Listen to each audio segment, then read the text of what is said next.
Welcome back to the podcast. How much does a female cyclist need to be fueling a race like Tour de France Femmes? I'm really excited today to have Dr. Jose Areta with me on the podcast. He was my professional doctorate research supervisor at Liverpool John Moores, and it's great to have him here today with us. Pleasure to be here, Gemma. I feel we're having a bit of a conversation of the many we have on a regular basis. So, it's nice to know that it's being recorded and we can share some of these with the audience. Exactly.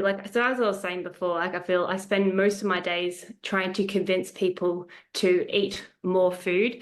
And usually their comeback and their reasoning for not wanting to eat more is fear of weight gain. My response is always if I made people gain weight, I'd be very quickly out of a job in an industry where people are trying to lose weight a lot of the time. I was really excited to see the study that was published, it was a couple of months ago, the energetics of a World Tour female road cyclist during a multi-stage race, obviously Tour de France Femmes. I had Georgie on the podcast last week to talk about her experience of actually recording that data and the surprising things that she sort of learned from that. I always find it's useful then to see what's happening from the science behind the scenes side of things. For me, there were some really big takeaways and surprising things, I think, that for many people, particularly as to just how much energy she was needing to be eating and consuming, and the deficit that was happening during that race. Yeah, well, we were surprised as well by the energy expenditure. To be honest, we were not really expecting that the absolute number to be so high. But in reality, once you reflect and you see what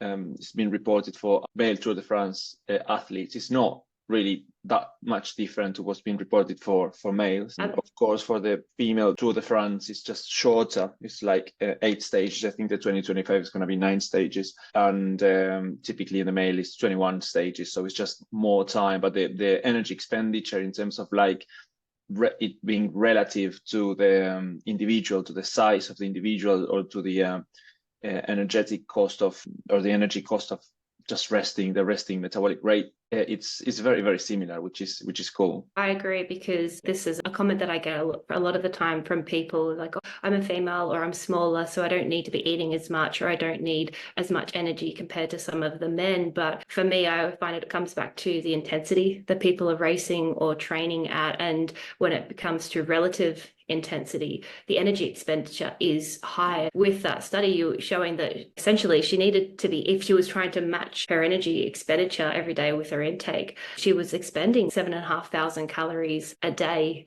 which is a lot of energy. It'll be interesting to see, because I think that the fact that there hasn't been any studies published about Tour de France since, not that I can find, since the 1980s was quite interesting. But it's the fact that you've got it done in women was even more exciting for me. It's really exciting. I mean, I've been working with female athletes for a while, and it's definitely an area of research that we want to grow. And, we have a few lines of work in that. And having the opportunity to do this one case study, I think it's a first step to try to understand better what's happening in this population. We're definitely up for doing this in the sort of the whole squad. If we have the chance. At the minute, we're trying to sort of secure some funding to be able to do it with the whole team. But we definitely have a lot of interest by the athletes, by the teams, and so on. So we're in a great position to do it, but we just need further support from the economical side of things to be able to carry this research. So yeah. And the manpower as well, because you used a very similar approach with the data collection of the nutrition intake to what I did with my final study, where it was the remote food photography, where you're getting the athletes to take photos of their food, what they've eaten before, recording what they've eaten afterwards. And that could take a lot of time from the nutritionist perspective to then analyze it and make sense out of it in a way to explain, okay, this is what they've eaten, this is what they've expended, and this is where the gap is. So yeah, I can imagine you need a big team if you've got more than one athlete that you're trying to support and get all that data from at the one time. Yeah, totally. I think a lot of people don't realize how much work doing a research study takes, all the man and woman hours put into a single research project. And yes, we would need a sort of sizable team to be able to do this, both for doing the remote food photography method, if that's what we decide to do in terms of dietary assessment, to all the other little things. You gotta take urine samples, you got to store them, you got to make sure that everything's done at the right times, that you don't interfere with the logistics of the race, with the plans of the athlete, and so on. So there's loads of things to be taken into account when you're doing assessment in sort of a real life scenario, which is great, but you also have to be careful of like not interfering with the athlete, and what they are focused on is having the best performance on the day. So you got to keep that in mind at the forefront. Yeah, absolutely. Certainly what I found with my studies was then having a useful and practical output for the athlete, for them to know like, okay, what do I do with this, and how do I change, or like the whole so what about it. Because I know in the case of the case study, over the course of that week, she was in at least a 2,000 calorie deficit every single day, and it becomes very difficult to keep playing catch up. And so then looking at how can we manipulate what we're eating before, during, and after to sort of support that, or recommendations of this is what you did, but maybe try this next time to sort of help minimize that gap. Yeah. You know, what happens in research in general, and particularly with any methodology, that there's a delay in which when you collect the data and then you get the results, is that you don't get this sort of instant gratification of having done the work, but you got to keep in mind that eventually this will come back to inform your practice. I think that's very important. In general, that's why we do research, because we want to inform future, best practice. And in this case, if to put the listeners in context, energy expenditure was addressed or measured using the double level water method, which basically what you do is just give the individual a little bit of water, which is marked with stable isotopes of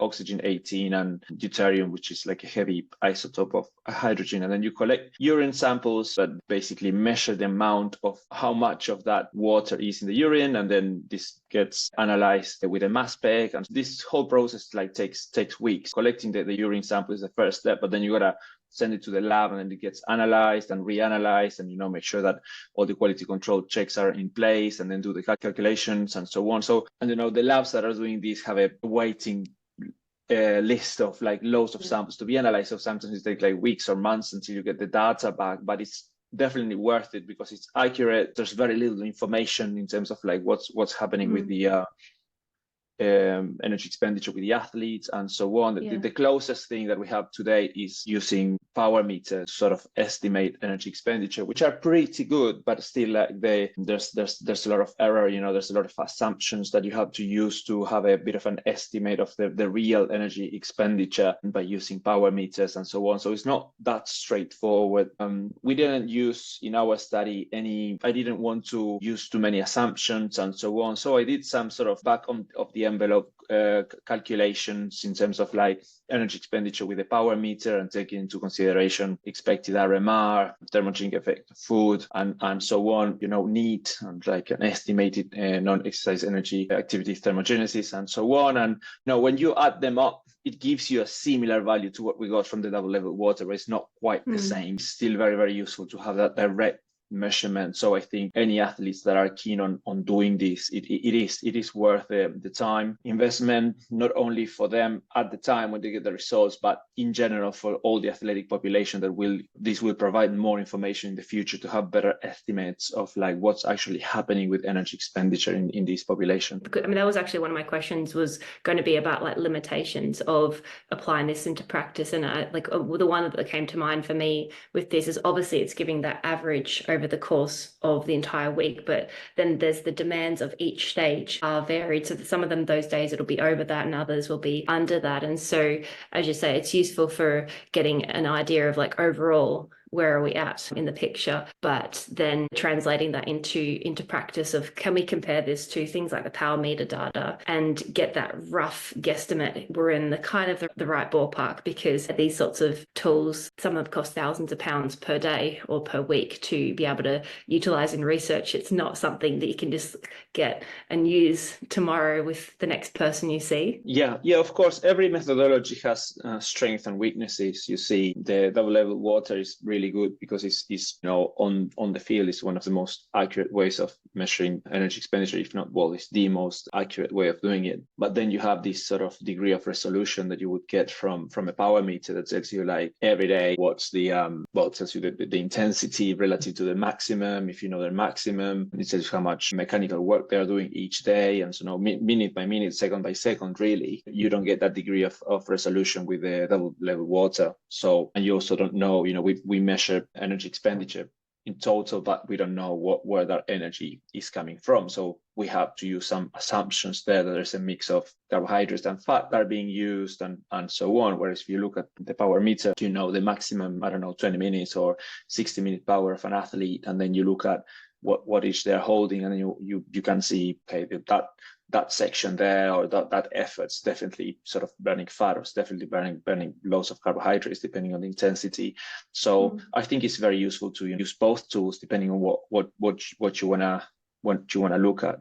Yeah, no, absolutely. How do you feel like this is then translatable for the female athletes in terms of if they're doing one-day stage races or multi-day stage races? Because would these be energy expenditures you'd expect to see in a similar sort of distances, or do you think it's very much a case by case depending on the demands of that stage? Well, I think there's a lot of different things to be considered here. It depends what we are talking about, really. In terms of like take-home messages, I think there's different things that we can think about. If we're thinking about strictly about energy expenditure, we can think about, all right, we see this is happening on this like female athlete. It's not too dissimilar of what's been reported for male athletes. So we can start to have an idea of like, okay, with maybe some of the data that we have from before is applicable to this population, but we definitely need to research this more. So that on the one hand, if you have a 1-day race that is like a 5-6 hour long race and high intensity and so on, you can definitely expect this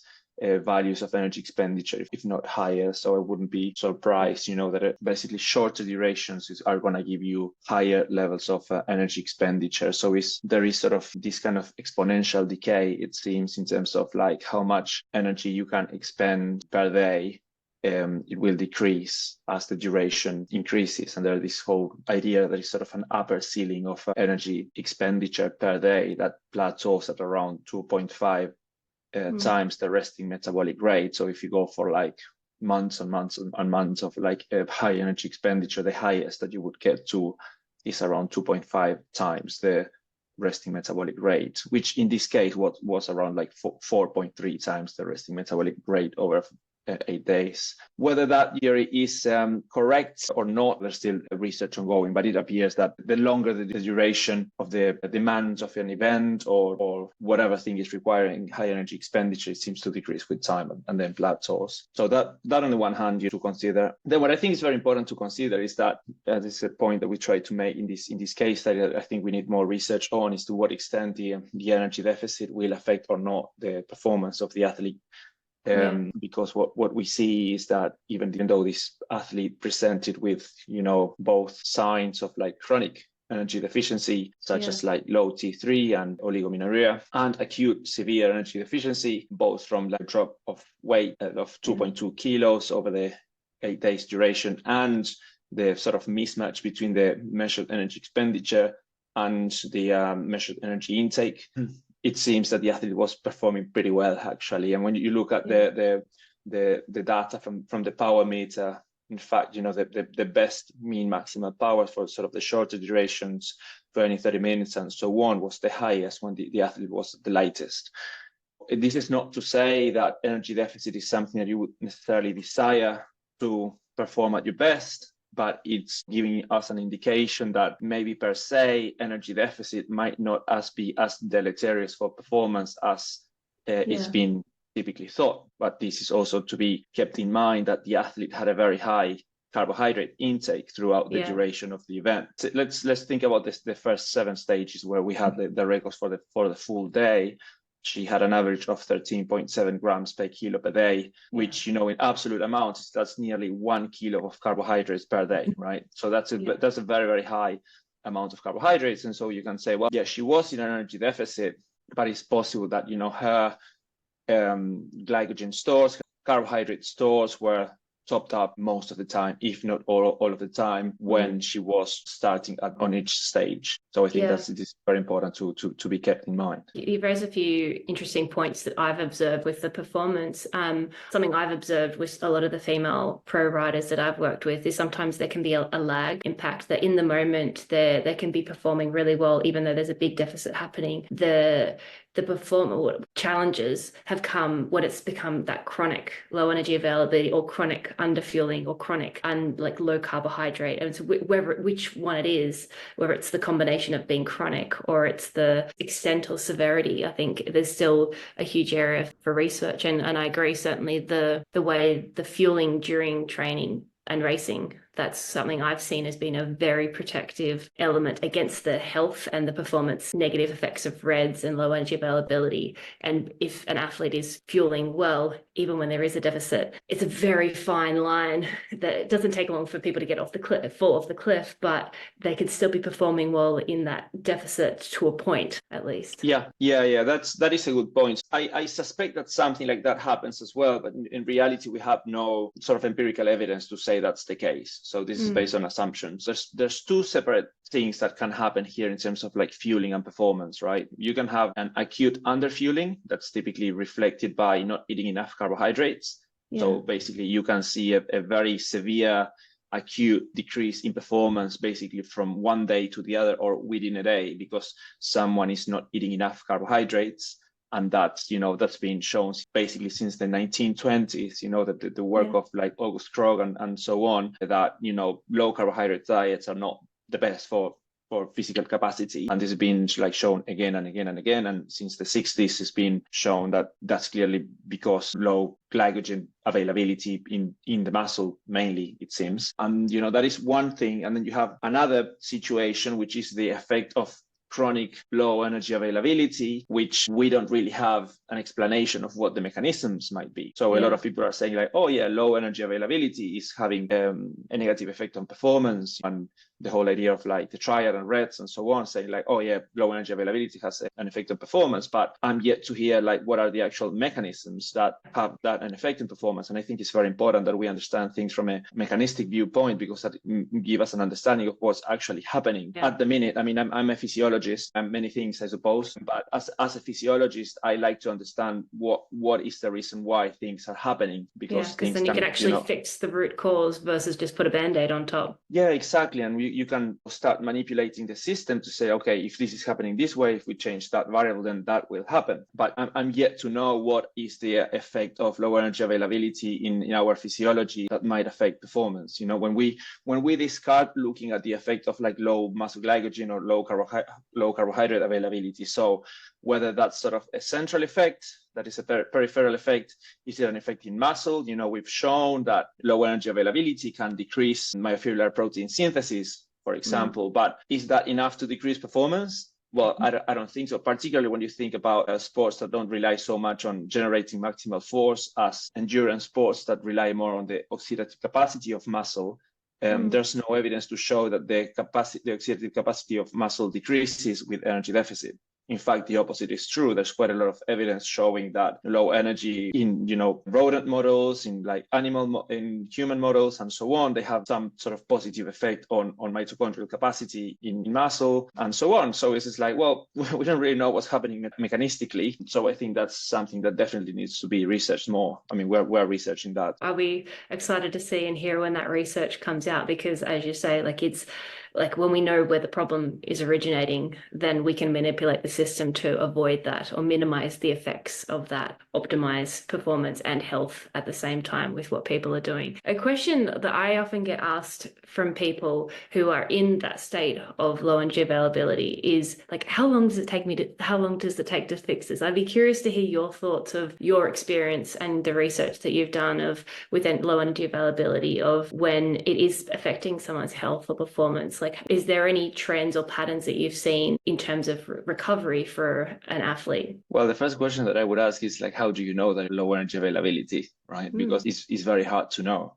There's a lot of error of measurement in energy intake, in energy expenditure. Typically, when it becomes more extreme, that you can say like, okay, yeah, there might be something going on. Yeah. what other parameters are you using to say, well, your body is actually responding to that? How do you know that it's not other things that are having an effect on your life that you think is low energy availability? And because the REDS model is so focused on energy only, that it appears that a lot of other things that are extremely relevant to the well-being of an athlete seem to be ignored, really. Things from sleep to stress to anxiety, depression, and so on. These things add up to any stress that comes from energy itself. Yeah. So my recommendation in the first step would be to try to look at whatever situation you're going through in a more sort of holistic approach. When it comes to energy, you need to start looking at potentially if you can have a really accurate measurement of what's going on in days that are truly representative of what's happening day in and day out. And you need to do this for a number of days. You need help to do this by someone who has a lot of experience with like doing tracking of energy intake. Also keeping in mind that there's error of measurement. Typically, the systematic error of assessment of energy intake is around like 20%. So this is not even considering the random error.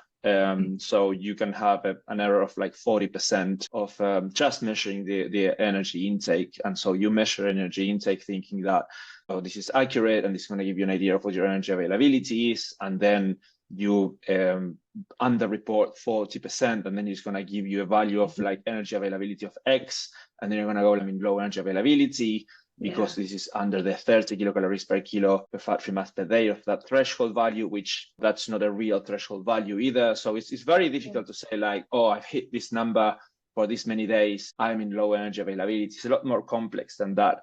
And there's a lot of other things that could be affecting your physiology, your mental state, and so on. So my first recommendation would be to not jump straight to the conclusion that I'm eating less than I have. It could be a lot of other things that are going on.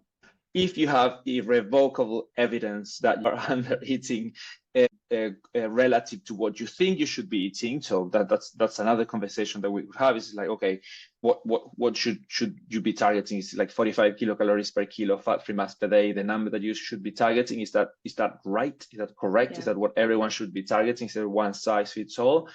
I think it's a little bit more complicated than that, but I think it's important to think about what is happening in your body, what evidence you have for like you being under eating. Is there any physiological problem? Is there a lack of a menstrual cycle? Is like low bone mineral density? What is it?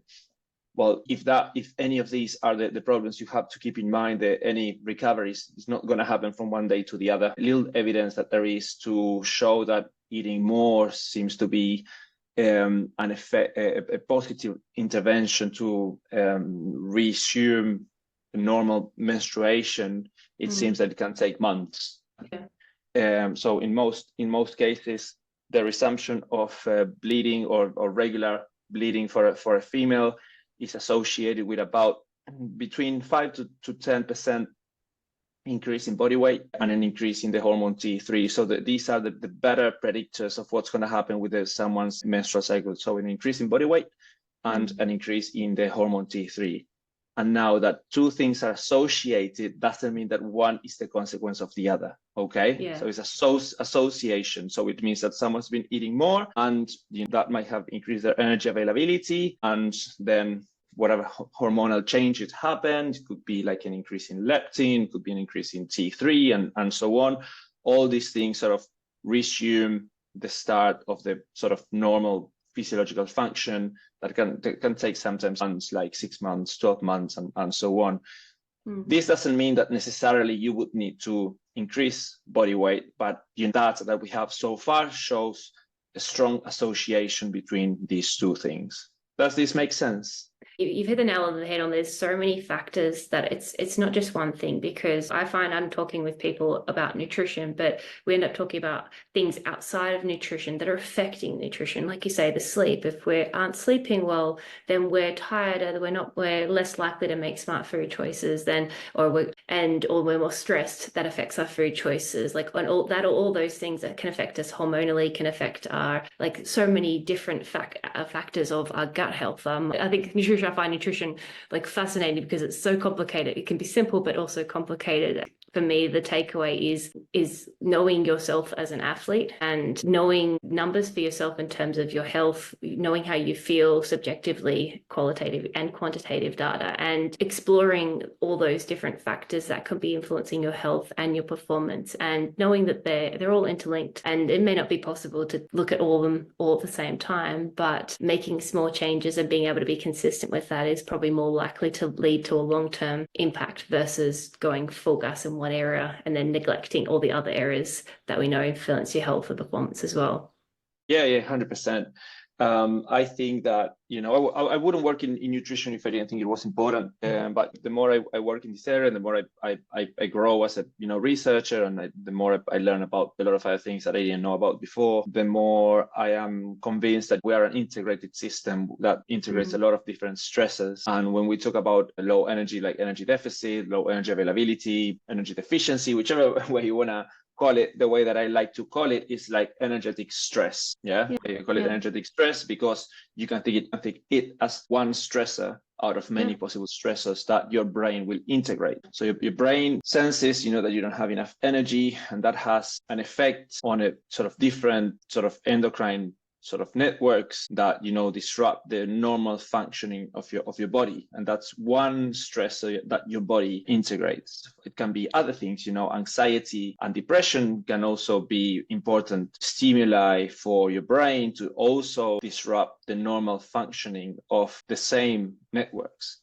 So, for example, there's been research shown in monkeys that when you expose a monkey to psychological stress, and you add, let's put it this way, you expose a monkey to energetic stress, and there's like a mild disruption in a group of monkeys of their menstrual cycle. But if you, on top of that, overlay psychological stress to the monkeys by these are like specific research protocols. There's a well-defined way of inflicting psychological stress to these monkeys to show like a clear disruption of the menstrual cycle in the monkeys.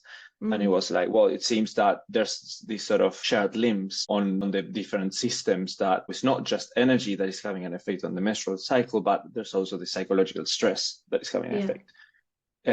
Similarly, in female population of in the military, there's been shown that when you expose females to a multi-stressor environment without energy deficit, there's also an increase in the incidence of menstrual disruption. So this is giving you the idea that it's not just energy that has the capacity of disrupting this physiological system, but psychological stress can also affect this. So we are an integrated system. We're extremely complex, and as like anxiety and stress and energy deficit have an effect, a lot of other things have an effect in the same pathways as sleep and so on.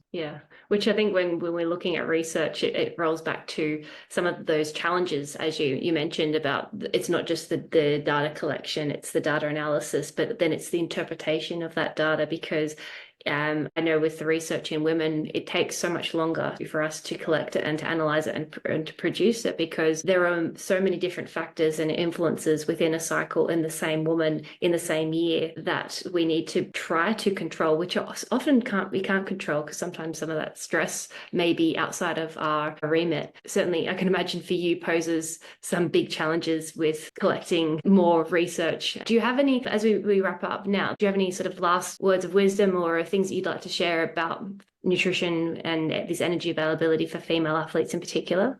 How many hours do we have? You gave me 30 minutes, so.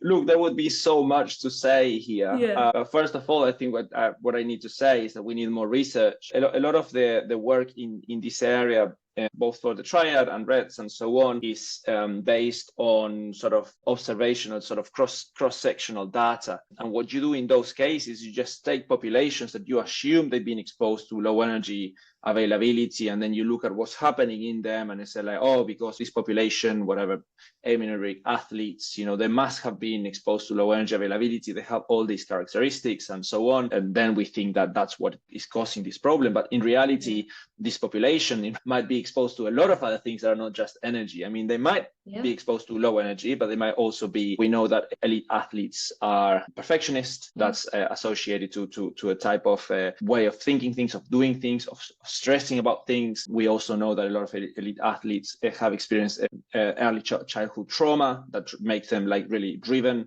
and makes them like really focused and very demanding on themselves, and also like at times very anxious and stressed about certain things, and that can have an effect on how the brain works, how the physiology works, and so on. And you cannot say, well, it's just energy, because that low energy might be coexisting with a lot of other things. So we need to take care about the energy, but we need to take care about a lot of other things as well. So we need to keep investigating what the effects of energy itself are, and we need to do this in a context that is more holistic. So we need to be considering the individual as the complex living organism that we are, that integrates signals from a lot of different sources, that results in a sort of physiological outcome. And so I think this is very important. We need a lot more research in female athletes. We're trying to do this. If someone is listening to this podcast that would like to support our research on female athletes, we are trying to get funding at the minute to do the similar study that we did in this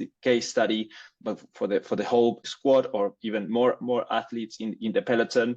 So if you want to contact me, you're very, very welcome. We want to do more work in this area. So we have a lot of work coming up. Excellent. And if if there is any particularly female athletes that are interested to volunteer, is there ways and places that they would be able to find studies that are currently recruiting for female athletes? At the minute, hopefully later in the year, we will be recruiting for studies to be run here in Liverpool. It takes time to get the study up and ready to go. We don't have a particular study that is happening. We have a study on muscle glycogen loading and performance. I've done that one. I've done one of those. So I've got all the muscle scars from that I survived. I did an Ironman a couple of weeks later, so I can vouch that it is possible to do it and train and race. yes, we need that. So if you're a female athlete around the northwest England, or you can make your way to Liverpool to do the research, to be a participant for our studies, you're very, very welcome to come over. But we hope, in the months coming up, we're going to be advertising for a few studies in female athletes. Yeah. All right. Well, make sure to share your details, and so people can get in touch with you. And when you are recruiting, then I will be sharing those far and wide to try and get more women, because it is a question that I get asked a lot. It's like, oh, I want to help. What can I do? What can I do? So whenever I come across papers and studies that are recruiting, particularly for women, I'm share it, because I know how, from the researcher perspective, I know how hard it is to recruit people and to keep them in the study. And then I know from the other side of perspective of, that's how I ended up at John Moores, because I was like, why aren't you recruiting for women? There's all these men doing these studies. Like, I want to do that study. It looks really cool. Yeah, 100%. We have a harder time recruiting female athletes for our studies. I don't know why that is. I don't know if the amount of females doing sport is smaller, or what is the reason. But we find it harder. So any help that we can get in getting like female athletes to do research, that would be very, very welcome. Amazing. Well, thank you very much for your time. It's been great having you share your wisdom and your knowledge with the audience that I've got here. So thank you for that. Pleasure, Gemma.